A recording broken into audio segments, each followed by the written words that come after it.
Police శాఖలు వెంబడి ఉన్నాం. మనందరం కూడా కళ్ళు తెరవాలి. విజయనగరంలో దేశద్రోహులు ఆడవారం అయిపోతుంది. విజయనగరం దుర్మార్గులకు ఆడవారం అయిపోతుంది. విజయనగరం ప్రశాంతంగా మారిపోయిన విజయనగరం ఈరోజు ప్రపంచానికి తీవ్రవాదానికి కేంద్రంగా మార్చుతున్నారు కొంతమంది దుర్మార్గులు. ఇస్లాం టెర్రరిజమని విజయనగరం పట్టణాన్ని నాశనం జరిగింది. విజయనగరం మారు పేరు సంస్కృతి సాంప్రదాయాలకి, దేశభక్తులకి మారు పేరు విజయనగరం పట్టణం. అటువంటి దేశభక్తులు మారు పేరైన విజయనగరంలో బాంబులు వేసి బాంబులు తయారు చేసి రాష్ట్రాన్ని నాశనం చేయడానికి విజయనగరం పట్టణాన్ని ప్రాంతంగా ఎంచుకున్నారు. ఇటువంటి దేశ ద్రోహులు వారికి ఆస్కారం అవ్వకండి.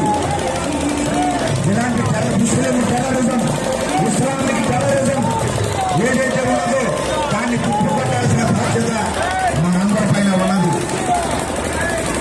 ఈ సందర్భంగా ఇటువంటి విజయనగరం పట్టణంలో దేశద్రోహులు పట్టుకున్నటువంటి పోలీస్ సోదరులకు, దేశద్రోహులు పట్టుకున్నటువంటి ఎన్ఐఏ సోదరులకి హిందూ సమాజం అంతా రుణపడి ఉన్నది.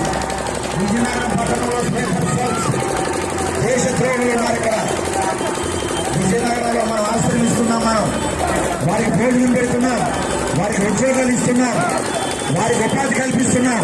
కానీ వారు మన ఉద్యోగాలు మన ఉపాధిని తీసుకొని మనల్ని చంపడానికి బాంబులు తయారు చేస్తున్నారు విజయనగరం పట్టణంలో.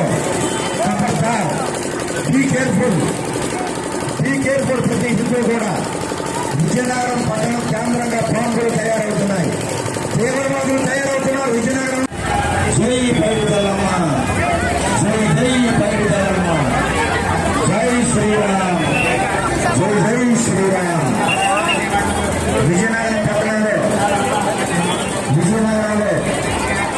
దుర్మార్గులు పెరిగారు, దేశద్రోహులు పెరిగారు.